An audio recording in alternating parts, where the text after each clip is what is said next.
පියාසලාගෙන හිරු නොබසින දේශේ ප්‍රාර්ථනා මල් හිමකට වරුසාවේ උපන්නටින් මව්පිය වෙතින් විදී වේදනා ගෙනේ සිටේ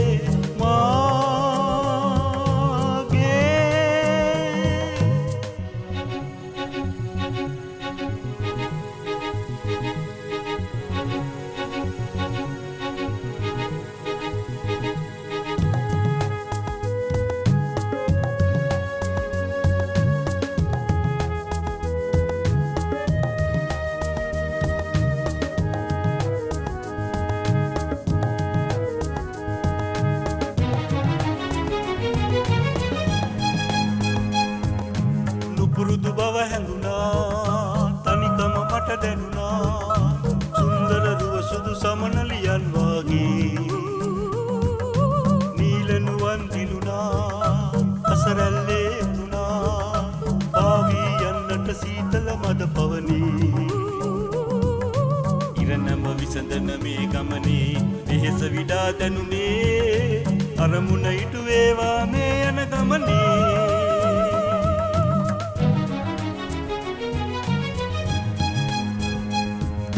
පියාසලාගෙන හිරු නොබසින දේශේ ප්‍රාර්ථනා මල් හිමකට වරුසාවේ උපන්නටින් මව්පිය වෙතින් විදී වේදනා ගෙනේ සිටේ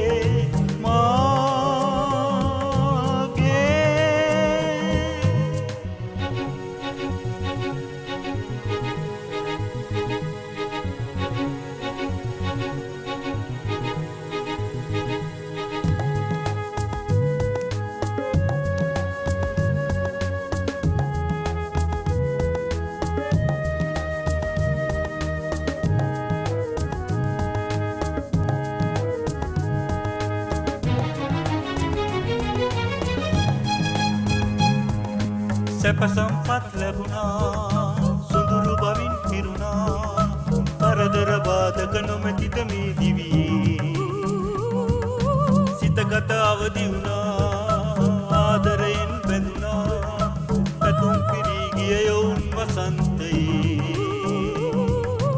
ඉසුරු සොයාගෙන ආගමනේ සුවඳ ගලා හැලුනේ අරමුණ ඉටු වී ජීවිතයේ සිහිනේ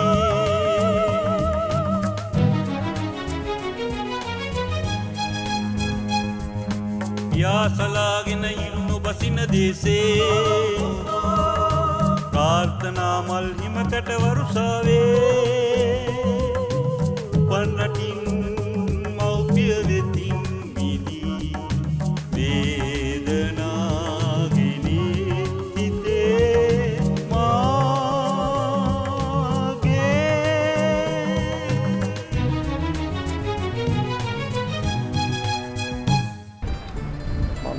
ළඟදී මම පාරේ ඇවිදදී තමයි මට විජයනායකයි හම්බුනේ. විජයනායකයි කියන්නේ අපේ ගෙදරයි තිබ්බේ. ඒ දිහා මට චරිත හම්බුනේ. එයා වැඩ කරන රෙස්ටුරන්ට් එකේ ඩිස්වොෂින් ජොබ් එකක් හොයලා දුන්නා. එදා ප්‍රශ්නෙන් පස්සේ එයා මැනේජර්ට කියලා මගේ ජොබ් එක නැති කරා.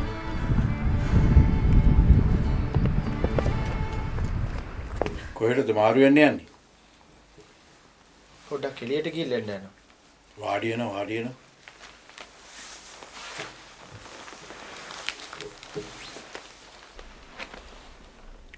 කොහෙ ගියත් කමක් නැහැ මතක තියාගන්න අද රැයට තමයි වැඩේ තියෙන්නේ.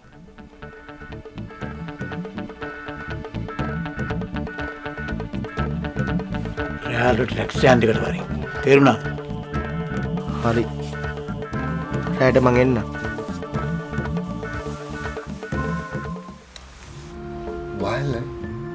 මට පිස්සුද? කිසිම ස්ථාවරයක් නැති මිනිහෙකුට මට හා කියන්න පුළුවන්ද? ඒක ගැන නෙවෙයි දැන් එයා අහන්නේ. ඒ දෙන්නා බඳින්න තීරණය කරලානේ තියෙන්නේ. ඉතින් අහන්නේ ඒ දෙන්නාට නිදහසේ ආශ්‍රය කරන්න පුළුවන්ද කියන්නේ. රෑනා ඔයාට ඔය අමල් හොඳට විශ්වාසද? ඔව් ඩැඩි. හැබැයි ළමයට කියන මාව හම්බෙන්න කියලා. කලබල වෙන්න එපා. ඉක්මන් වෙන්න එපා. කූල් එකේ වැඩේ කරපන්. ඔබට තේරුණයි? ඔබට තියෙන්නේ මේ බෑග් එක අරගෙන මම කියන ක්ලබ් එකට යන්න. ඒකේ ඇතුලේ බාර් එක පිටිපස්සේ රතු පාට ඇඳුමක් ඇඳගත්ත කෙල්ලෙක් ඉතියි. ඒකේ මැනේජර්ද? ඔබට ඒකෙන් ප්‍රශ්නයක් වැඩක් නෑනේ මං. ඒකේ සුපර්වයිසර්. ඔබට තියෙන්නේ බීර් එකක් ඕඩර් කරන්න විතරයි. හැබැයි බොන්න විතරක් එපා. තේරුණයි? ඊට පස්සේ ඊට පස්සේ ඒ ගෑණි උඹ ළඟට එයි. ආවහම මෙන්න මේ සිග්නල් එක කරපන්.